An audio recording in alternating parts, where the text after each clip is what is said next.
There's a cat over here. There's a cat over there. And the wrong one died. And the wrong one died.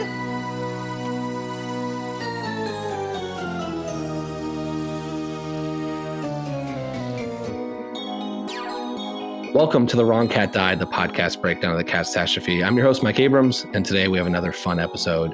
You might have seen him on Broadway in this tiny little musical called Hamilton, where he recently played James Madison. But I'm throwing away my shot at that discussion to talk about his performance as Old Deuteronomy at Elon University in college. So welcome, Fergie L, Philippe, and thank you for joining me. Oh, thank you for having me, man. Listen, this show is infamously my favorite show that I did at Elon, so I'm very excited to get to talk about it. I love it. So I guess how many shows did you do at Elon University? Well, I mean, shows overall over 20, but wow. CATS was part of our main stage program that we put on, I want to say 6 main stages every year. And I got to do, I think, 8 of the main stage shows. And we did CATS in the winter of my senior year. So let's talk, I guess before we talk about that production, tell me about your CATS history. Had you seen it before that production? Did you know much about it? I had once seen it. I think I was a junior. I think I had watched it with a group of friends intoxicated because we knew we were going to be doing the show next year. And so we you got all the schedule. Together. You're like, we got the schedule. All right, I gotta get ready. I was like, I need to do some research. Yeah. And so you saw the 1998 movie. We saw the tape. We saw tape, VHS. Okay, the even better. Yes, VHS tape. I think my friend. I think we had gone to Goodwill earlier in the week, and he had found it in the VHS section, which still exists at most Goodwills. And you're at a major university. You couldn't have gone to the public library and grabbed it. They didn't have that. No CATS. They didn't have CATS, which is probably a good decision on their part. Which is probably a good decision on their part. So you had never been exposed to it until you're a junior in college. Yeah, I mean, I think the only song that I knew was, I know the famous but the Jellicle Ball. I know the Jellicle Ball, and I knew the opening because when I was in high school, I went to a summer camp. Shout out to Frenchwood's Festival of the Performing Arts. We had this thing called Cabaret Troupe, and one year we were doing London, and the opening number was the first 16 bars of CATS. Wow. So that's rare because I'm used to people saying that they knew Memory and only Memory. Yeah, I kind of knew Memory. I knew Memory how I just knew Memory, All Alone in the Moonlight. That's really about it. And I only knew it because of School of Rock, that one moment in School of Rock. But I didn't really know Memory like that. Yeah, so I love that your first interaction with the musical was intoxicated because that's the way I think you should be seeing it. Yeah, I thought it was correct. So what did you how'd you feel watching it? And then did you even know who Old Deuteronomy was when you were watching the VHS? I knew Ken Page was in it, and that's really all I cared about.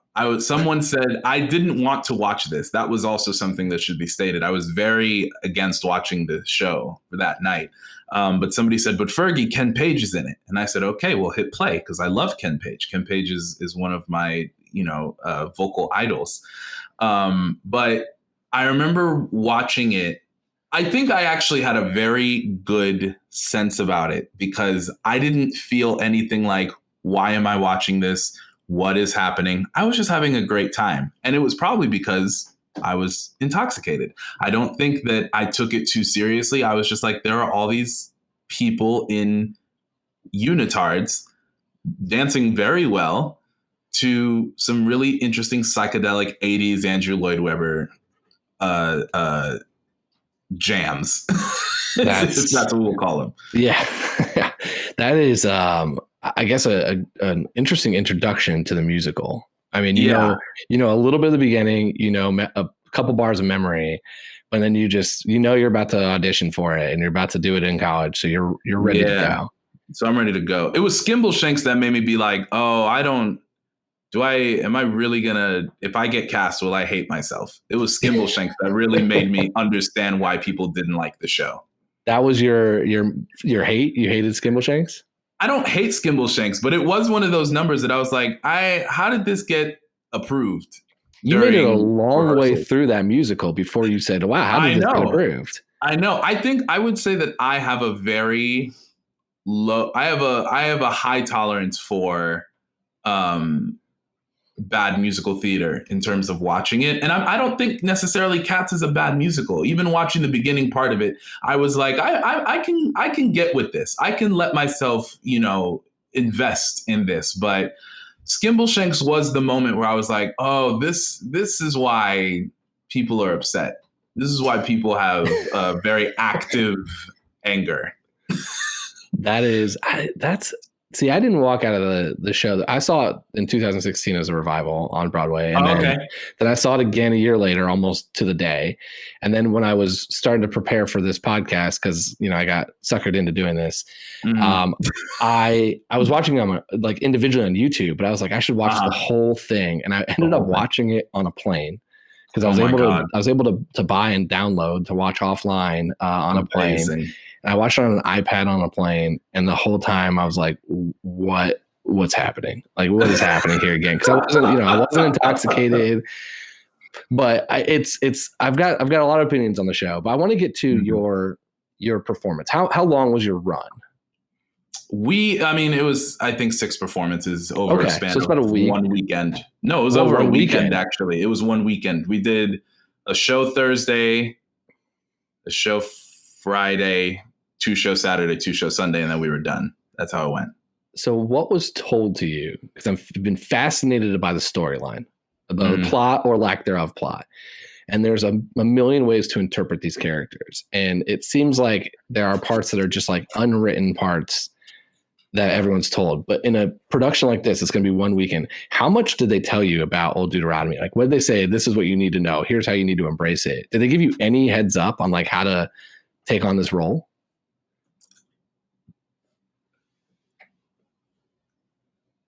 Yes, no. Yes. I remember that there were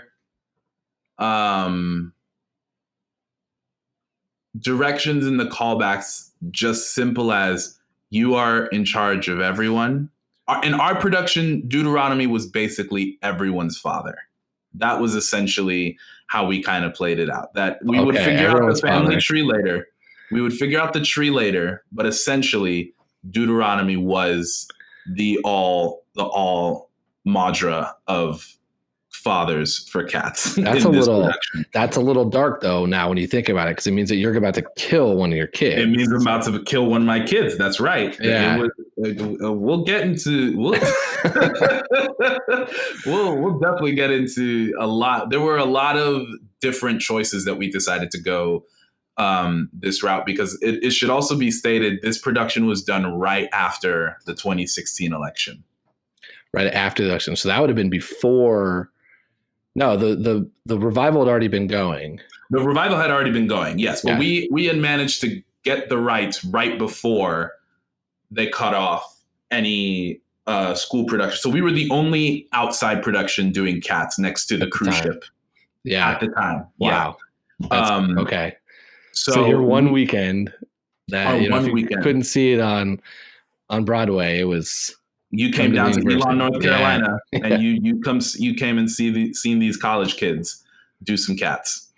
But I only remembered as far as the director. Her name's Lynn Formato. God bless that woman. She and I had a great relationship. We had worked together on a few shows at Elon, and she was very good that she always artistically trusted me in whatever show that I did with her. So there wasn't necessarily a lot of conversation always. But the one thing that she said to me after rehearsal once is, you're playing him like a great Shakespeare king. And that's the direction I want you to keep going in. And that was basically it. That was kind of the only direction that I had. So Shakespeare king, dad of everybody. And nothing else. Did they tell any other line, like for other characters? What other family trees relationships did you establish as truth? So once we got into rehearsals, the way that we established the tree, and I cannot remember if we made it in rehearsal with everybody else, or if we just as a cast did it. I had many conversations with cast members, like different cast members, about the specificities of relationships. So all I knew is that I had a set of children that involved Munku Strap, Rum Tum, I think Coricopat. Nope, not Coricopat. And potentially Mistopheles. Mistopheles, there we go. That's who I'm looking for. So my main three oldest children were Mistopheles, Rum Tum, and Munku Strap. Other children included Demeter and Bombayarina. What about McCavity? McCavity was my son. McCavity was our son who went astray and fell off the beaten path. Jenny Any Dots, it was my best friend Jessie. We originally decided we were exes, and then she got the memo that everyone was my child, and she said, "I'm very sorry. I did not mean to turn this into an incestuous cat relationship. That's not what I was going for." So she could be mom. She could be mom, but I think she's mom. I think she. So this is how it differs with us. She decided to bow out, and I think she might have even said sister or something. I can't remember how that went, but essentially our overall dynamic was that Grizzy was mom. Wow. Grizzy was everyone's mom. I've not heard that. Yes. I was father, Grizzy was mom. Grizzy left us to start another cat litter. And now you come back and murder your ex-wife? Like, your production is dark. Our production is very scandalous. Was so dark. It was amazing. I was so here for it. But it was, I think the day we all decided that Grizzy was mom, there was so much. The moment after the Jellicle Ball, when she comes back, and it's right before the first memory, before the intermission, the first time we ran that sequence, there was such hatred in the room. And I wish I was joking, but it was kind of the first time that all of us truly emotionally connected to what we were portraying. Well, yeah. Because we really were like, wow, this is a very different turn that we're making with these cats, but I think we like it. And so that was our family tree, essentially. So there is the Grisabelle Old Deuteronomy are together rumor. Yes. But I've just had trouble with that one because I have trouble with him then picking her to win. Oh, yeah. Our production was also problematic because Old Deuteronomy was kind of a blinded idiot in terms of picking Grisabella. We made it very clear that I don't want to answer a question too early, but then I'll just say this. There was one cat that we as a cast decided should have gone. And then Deuteronomy picks Grisabella. And there was a moment where everyone is like, you sure? And then the naming of cats is how I convinced everyone. So I'm assuming that's Gus. Yes, we all fully decided that Gus should have gone to the Heaviside layer. So this is usually my last question, but we're just going to flip the script today. Great, amazing. Do you think it should be Gus? Me as a person, Fergie. As a person, yes, absolutely. So your team Gus, not deserve. But you, as you're not going to sit here and try to change a show that's been around for 40 plus years. So you just were like, all right, we're just going to stick with it. And here's sing your song. Let's go. Yeah, exactly. I was like, I guess we're not going to try to do daring theater. We're going to sit here and do the same old thing that we've been doing for years. But no, Gus should go. He has the most logical explanation when you break down everything about this show. There's almost the only argument I've heard against it was from Christopher Gurr, who played Gus in the 16 revival. And he said that he didn't think he had another life to live. So he thought if he died, it would be over. And I kept thinking that's just him telling himself so he doesn't get angry. So he doesn't get angry. Shows a week that he's not there. But that's like the only thing I can think about is that like maybe because otherwise I'm with you. I don't know how you don't pick him. And that's not the angle I've taken, but that's the one that makes the most sense to me and most people.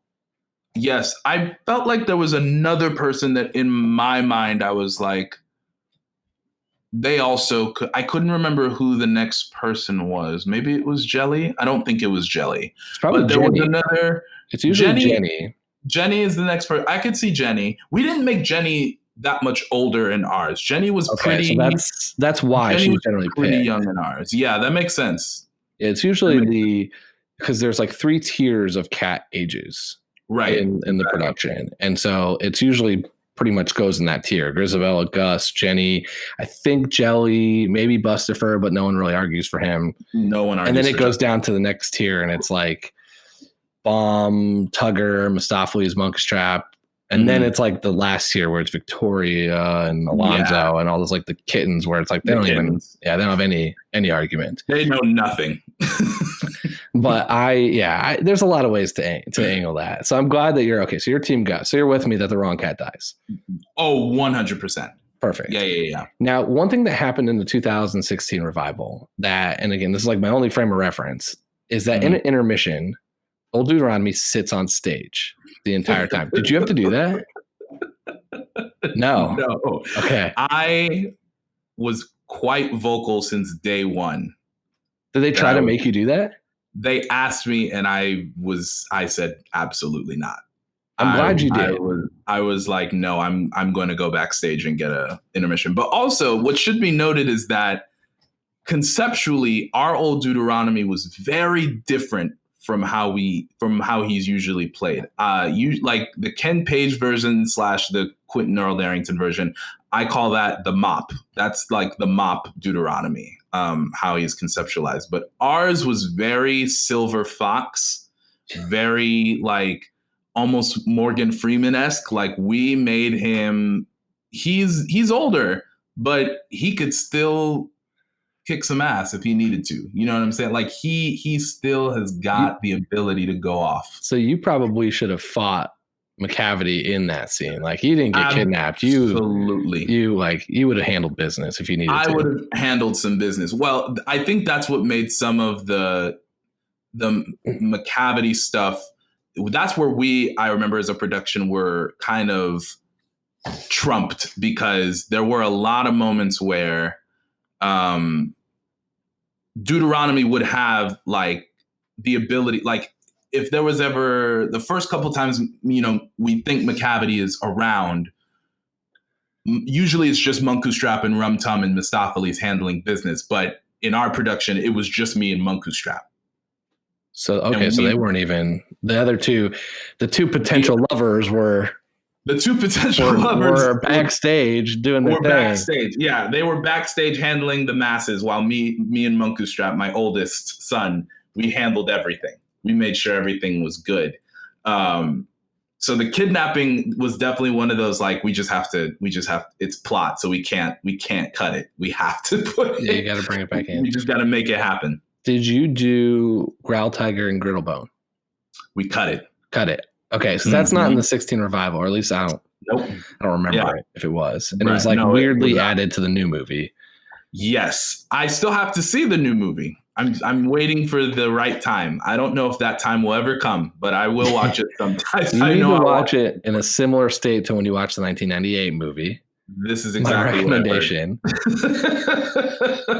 And I feel like since you've been in it, you'll get more of an appreciation than what comes from it. There are some artistic choices that might not have worked. Sure. But overall, it's Cats with a little bit more plot and an extra song. It's like it really is still Cats. And so it's like it gets a lot of hate because I think just like the musical, it's easy to poke fun at. 100%. And the movie was even easier to poke fun at because there were a lot of artistic choices and errors. Yeah, man, ripping skin off. That's just that's a real daring choice to make someone rip off their fur. There were just some editing pieces in the very first week too, where there was just like a guy in a hoodie that wasn't like forgot that he was supposed to be not in that shot, and it was like probably like some sound engineer or something, like some guy doing something staging, and then all of a sudden they start doing it, and it's like, oh no, he's still there. I also heard there is a butthole edit. The butthole edit, yeah. There's that got some traction with, what was it?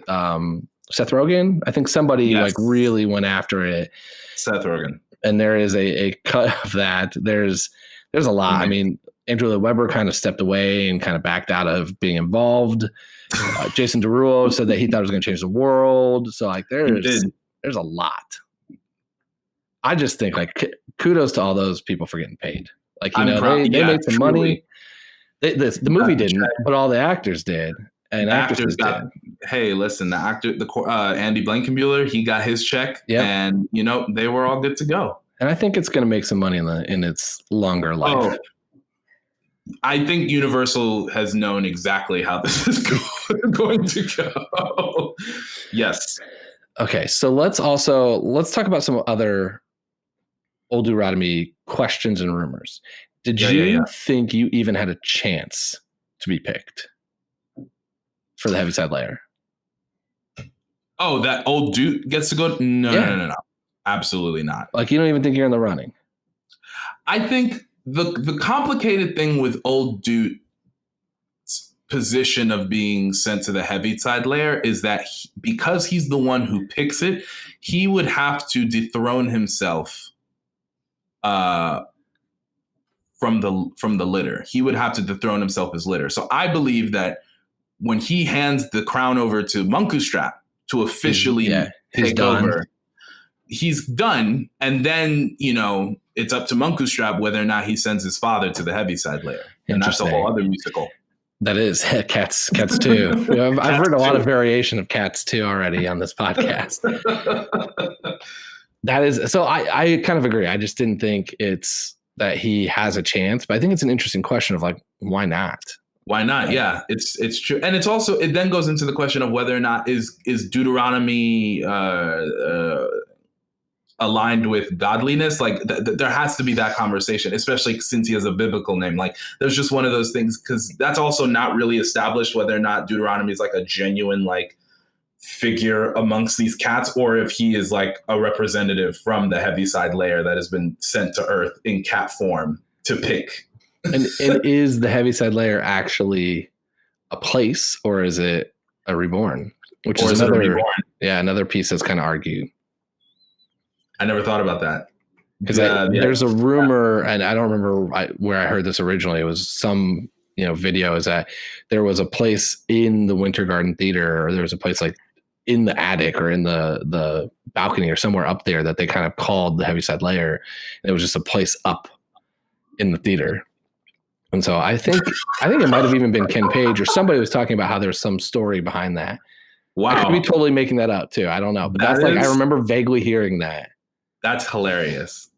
I hope that's true. There's a lot of pieces to that. And like I made up one that I know is not correct, but I think is fun. Please tell me. There is a 2016 cat that's called Peter that is played by Gus in the Bustifer track. And it's just basically the name of a cat that dances in the beginning. Mm-hmm. And it's a totally worthless character. And it's always been my, like, why does it even exist? Especially with all these crazy names. Why is Peter just thrown out there? Right. So I'm thinking maybe because he's only in that first dance, that maybe he's St. Peter. And he's down there to kind of like scope things out. And he actually is managing the Heaviside Layer. And that's why he only dances the first number, because then he's got to go up to greet Grisabella when she gets there. He comes down, he does a little jig. Yeah, make sure everything's okay, gets everything started. Right. Everyone's good. I got to go back, guys. Yeah, this has been great. Old dude's in charge. Our rep is there to pick, to vote and choose. I can go back up and we'll be back. And then there's also a rumor. There's a rumor that makes this a step further, is that there's a baby Grizz in some of the opening numbers, which again, I don't know if there's a lot of truth to that, but it's just, I think they need bodies in the opening number a lot of times. So, and one is called Baby Grizz, and I'm like, maybe Peter and Baby Grizz are down there. Peter and Baby Grizz are down there. Foreshadowing. Whoa. You know what? I would buy that theory. I actually would very much buy a reincarnation theory. I think that would be a very, very that would be a relatable 9-cat life. Yeah, I have no way to verify it because Andrew Weber ignores all of my DMs. Oh, all your media requests. Where I want to ask him about this. So I have no idea to verify if that's just overthinking.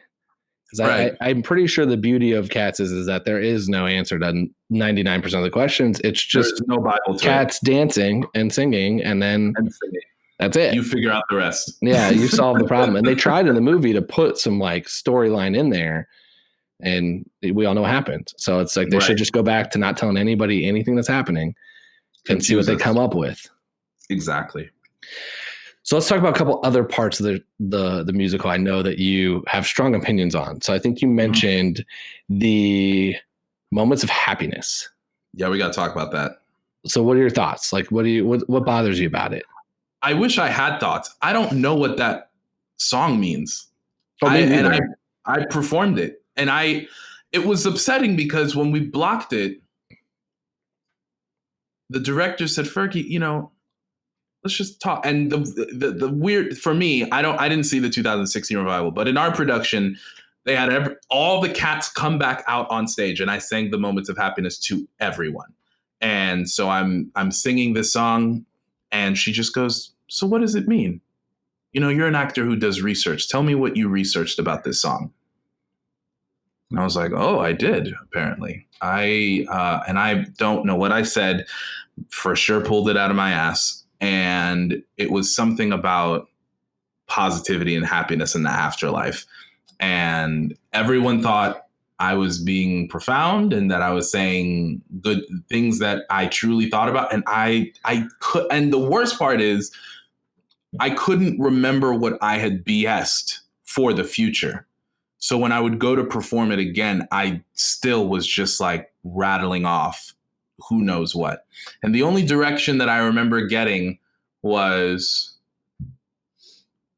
I can't even remember the lyrics. That the last line that he sings before the memory reprise comes in.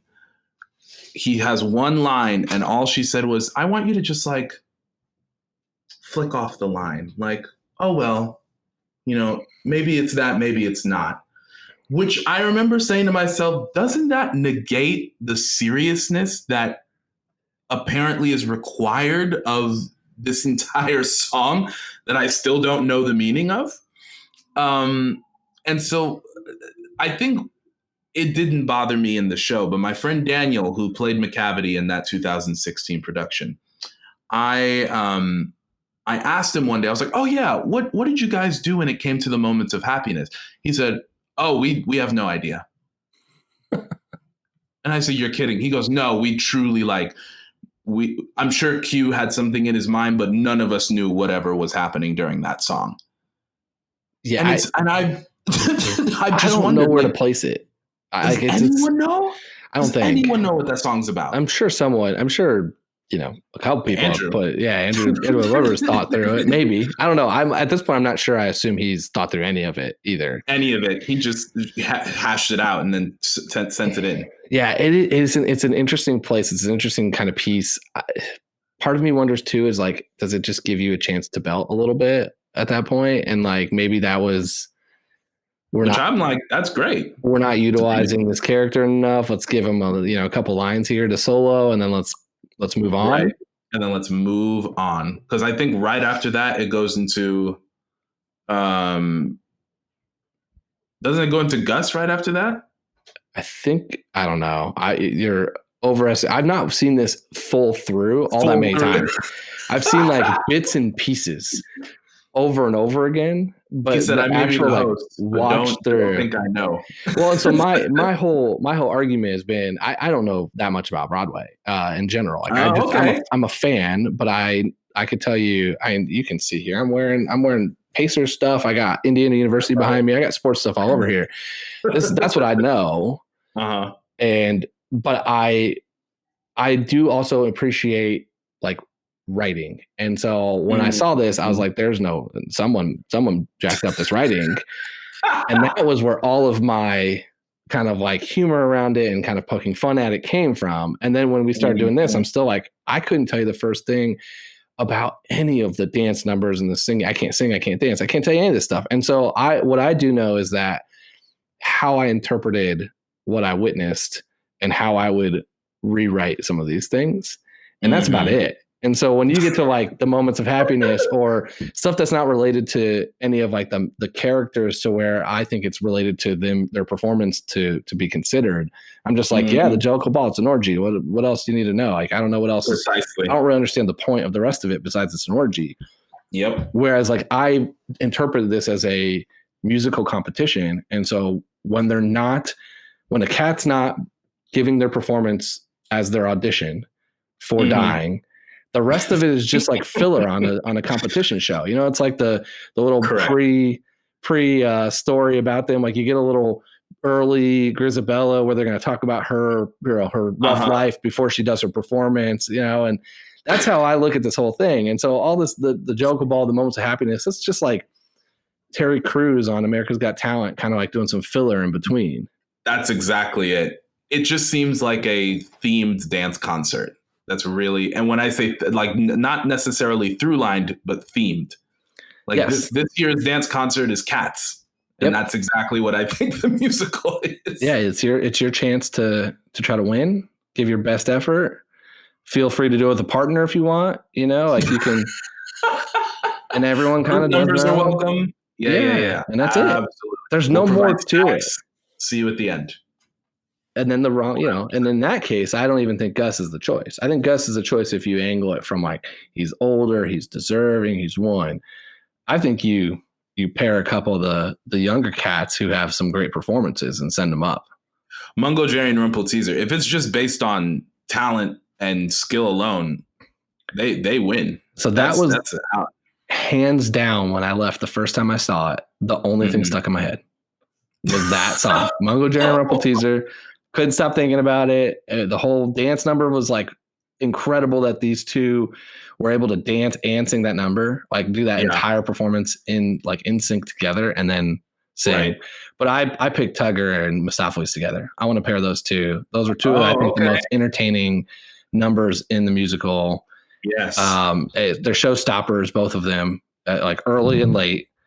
And that's who I'm picking. Our Tugger was a drag queen. Okay, not the rock star. So drag queen, not rock star. It was a Beyonce inspired drag queen. Because our Tugger, Austin Henderson, who's a brilliant singer, Beyonce is his biggest inspiration. He really, he walked into that rehearsal and saw his character design, and he was like, "Wow, that wig is really luscious." And they were like, "Oh, that's right. We're gonna make it a good old like Beyonce drag queen." I don't believe we said transgendered. I think we specifically were on drag queen. And that's the route we went. And hey, he killed it. I was gonna say, I like that. That kind of still keeps the persona of like this like confident and diva. Yeah, and just like owns that character. It was before in London, before they brought it back to New York, they did some like hip hop rapping street cat, and they changed the song. I was like, that to me misses. But but a transgender, like a drag queen version, I think would be great. Yeah. It was a hit. And they put like pop dance moves. Like I was skeptical. I'm not even going to lie, but it worked. It was so good. And he did a great job. We had a great time with that. What other changes did you make?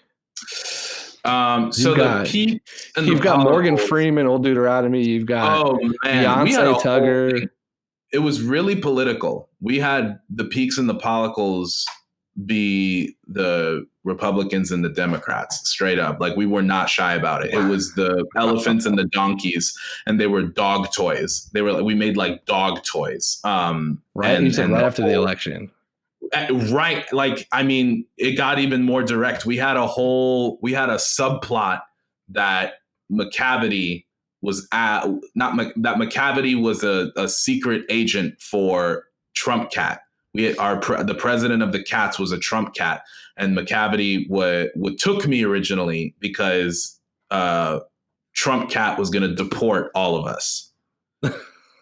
We had a whole giant newspaper with a picture of Trump cat on it and everything. It was wild. That is a different version than what I saw in 2016. Yeah, man. It was new. It was different. We were very interested by it. It fits my reality TV narrative.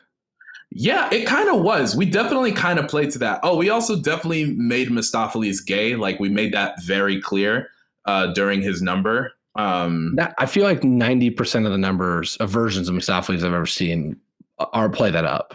Are like, hey, he's gay, just so you know. Yeah. I think that's kind of the direction. We pulled out like a rainbow flag and we made a whole thing of it. So it was very progressive. It was a very, let's make this as progressive a Cats as we can. Which was fun. Fun way to like take a show that's been around for a long time and give it not like major to where you're going to anger the true fans, but give it just enough to like still have like some personal, some personality from your cast too. Well, that was kind of the crazy thing is that when they announced that we were going to be doing Cats next year, like none of us were excited. All of us were quite upset. But about a week into rehearsal, we realized this was going to be the most fun show we ever had the chance to do. And we had such a fun time doing the show. It was so, and we all committed so much. That was the biggest part, is that all of us truly did our best to commit to the full scope of being a cat. We had many days talking about cat posture, cat technique, and all these different, and we were dead serious about it. We kept each other honest with it, and we had a great time. We really did. I loved it. That was my favorite show I did at Elon. That's not even a joke. I really had such a fun time doing it. That's so fun, and I think you have to commit when you're doing it. You gotta go all in. So before I do my rapid fire, I want to ask one more. Where do you think, because I know you had opinions on this, where do you think Grisabella goes when she leaves? You said to another litter? Another litter. Is that what you said? I thought that's what you said already. I can't remember what it was like. Or just now. Just now. Oh, I see what you mean. Yeah, when she leaves the family, she goes to start another litter. Like she cheats. She goes to start another family. She cheats on me and has a whole other cat family, and then tries to come back because she realizes it was wrong. So that's the messiness of Grizzy in our story. Because then she leaves the family she created to come back to her OG family, and we're like, no. And then you reward her. Then I reward her by letting her go to the heavy side. Like her memory is her apology. So I think 2000. I think she's like Grisabella's. I don't know what the year was. I'm drawing a blank now, but she was the shaved head Britney, and like that's what happened. She was like something went off the rails. She was the star, the superstar, had everything. Right. Something went off the rails. So she kind of disappeared. She kind of left. Mm-hmm. There was some problems, whether it's drugs or whatever it was. And then this was her, like she got her life back in order, and that's why she comes back. And I think she comes back the first time not back in order. It was like probably like that first Vegas show when it was like stuff wasn't really back together. But like we're gonna do it anyways, and then it's like now we're back, and that's like when she belts memory. Yeah. I agree with that. I think that's 100% correct. But your group took such an intense look at this. You like said, hey, she's gonna go have a second family, and then she's gonna ditch that family and come back. We were like, what will social workers see and go, yes, I love this show. And that was the plot we ended up picking. You have like a lot of true crime. Like we can make this the true crime podcast here. True crime cats podcast. Yeah, you have a husband killing a wife. You have a disappearing family. You got a lot going on. I don't think dysfunctional is the correct word, but it's a lot. There's a lot of stuff to figure out. Yeah, in one weekend. In one long weekend. In the middle of Elon, North Carolina. You've got to solve all of the world's problems there. All right, let's do a couple rapid fire. And I've thought through a lot of these, so I'm happy to kind of talk through them with you. So if you were not going to be Old Deuteronomy, what other cat would you want to play? I honestly would have loved to have done Monku Strap. Narrator, you just want to be second. If you're not first in charge, you want to be second in charge. I want to be second in charge. I still want to be in charge. I also would have I think Buster V. Jones is hilarious. But then you got to do Gus, and then you got to do... And I got to do Gus and Peter, and St. Peter, which I would have done. I would have liked to have done like a multi-track. That would have been fun. I think I would have had a good time with that, for sure. What is your favorite and least favorite cat? And it can be from your production, not person, but the actual cat.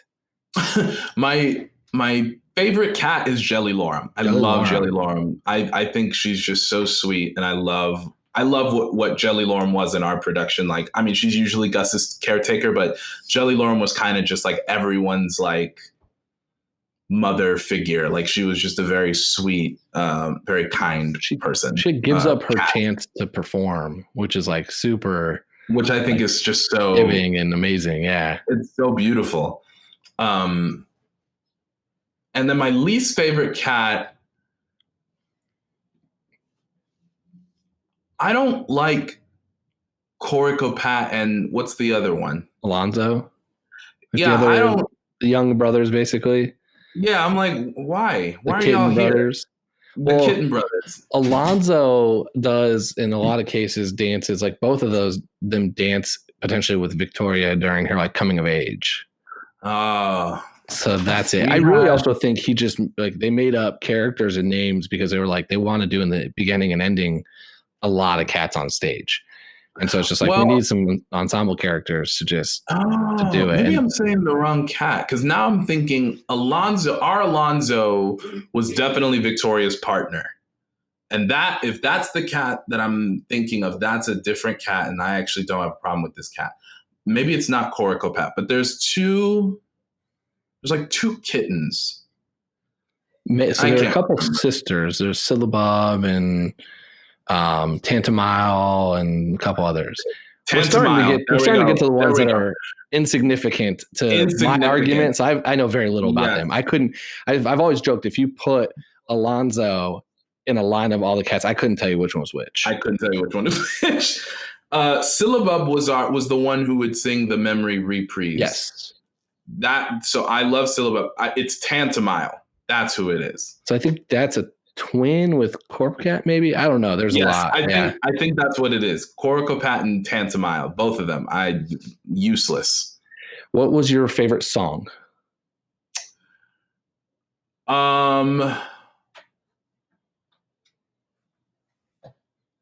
Funny enough, like performing, what was my favorite? Skimbleshanks. Performance. The part that I remember very vividly being turned you on the movie. That I was like, this is your not favorite it. One.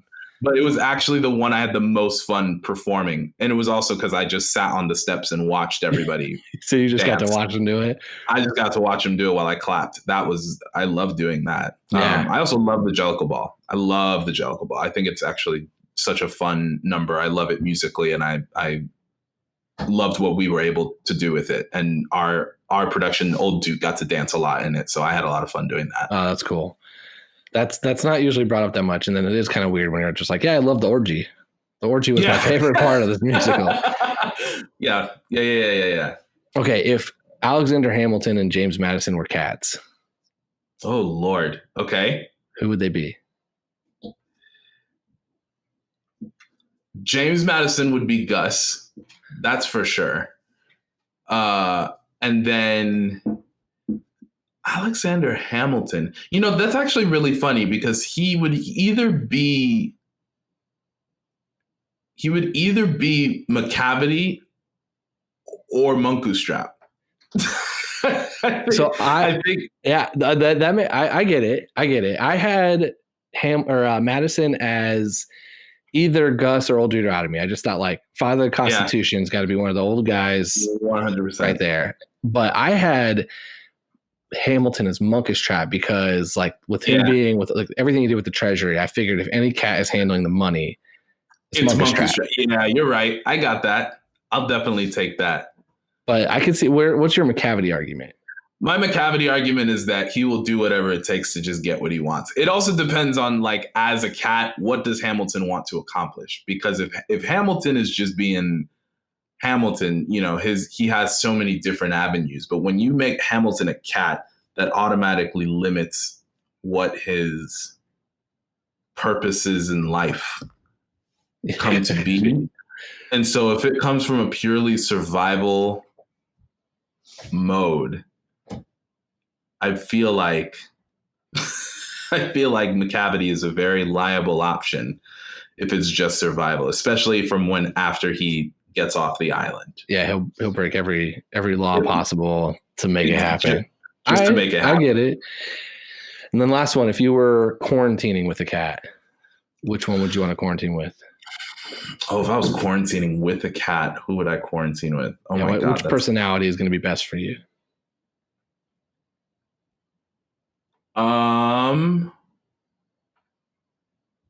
Probably Jelly. I need a calm presence. Yeah. It would probably be Jelly. I think you're one of the first people that said Jelly, but your reasoning makes a ton of sense. Yeah, just like calm. Just like nice and calm. Has anyone said Demeter or Bombi? Not that I can think of. Oh, well, I think somebody might have said it in terms of who they would want to play, but it was like they're also their best friend, like in the production with them. Oh, I see. So I think it was a little skewed. A lot of the answers are Mistopheles. Just high energy, magic, be fun. That's too much. I can't do that in close quarters. That would drive me crazy. Well, I'd kill him. Who knows what you're quarantining with? You could be in a mansion like that, which is why I've argued Bustifer. Because you're going to eat well, probably going to have a lot of money, probably going to have a lot of space. You're actually that's an astute observation. I absolutely never would have considered Bustifer. Everyone's always thinking about, every time I talk to Broadway, it's like you're in your New York apartment. You're like, where would I want to hang with this person? That's what I'm thinking. and as I've been quarantining part of the time not in New York, I'm like, there's some space out here outside of Manhattan. Like we could have some fun with some of these other guys. Fun out here. Right, exactly. All right. So we've already answered the most important question, which is your Team Gus. Yeah. So right, Team Gus. My last question is just always, how do we get in touch with you? What else are you working on? Social media handles, like how can people find you? Oh man, I'm mostly on Twitter and Instagram. I'm at Fergsters95, which is FERGSTERS95. Yeah, I mean, as far as what I'm working on, I'm mostly just trying to get through the days and doing a lot of writing. I do, in addition to being actor, writer, director, I'm also a puppeteer. I do puppet stuff. I'm just now kind of starting to use social media to get some of my puppet stuff out there as I start to conceptualize a little bit more and produce some more content for stuff. But hopefully within the next year or so, I'll be able to have a place where people can see all of my puppet stuff. But yeah, man, just right now, I'm just kind of waiting things out and just doing my best to get through the days. You know what I mean? But yeah, come follow me and come be foolish with me on social media. I use social media for foolishness pretty much. That's what it should be. It should be for fun. For fun. Exactly. Yeah. I'm not influencing anybody with some content here. So it should all be a good time. Right. Exactly. Awesome. Well, thank you so much for joining me and being an amazing guest. It was so fun to hear about your production. God, I wish I could have seen it.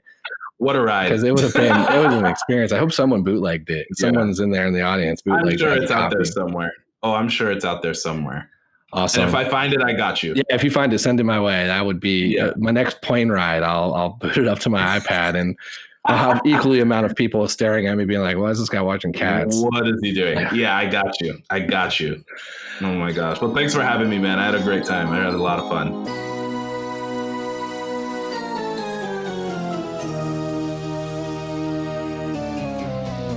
Thanks for listening to this episode with Fergie L. Philippe on The Wrong Cat Died, the podcast breakdown of the catastrophe. To follow along, you can subscribe on Apple Podcasts, Spotify, Stitcher, or anywhere else you listen to podcasts.